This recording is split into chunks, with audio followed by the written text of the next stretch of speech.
Take our lead, let's help you make your mark. Our goal is your satisfaction. Let us show you the way. Yes. If you have self-employment income that you used to pay for Obamacare, you may deduct your out-of-pocket premiums. You'll need to check self-employed and bought a marketplace plan, then select the business that is tied to the policy. 6 June 2019.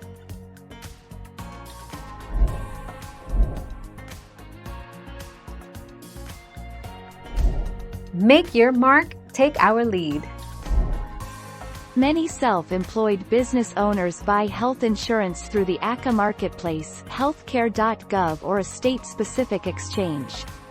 If you're self-employed, you also qualify for a tax deduction for the health insurance premium. 6 February 2021.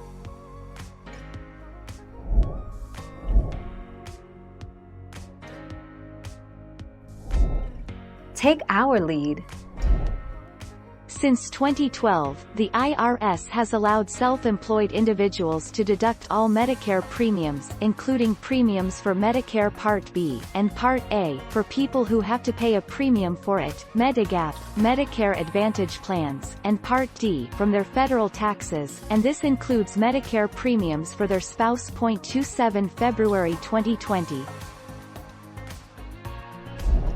Thank you for watching. Please subscribe and hit the bell notification.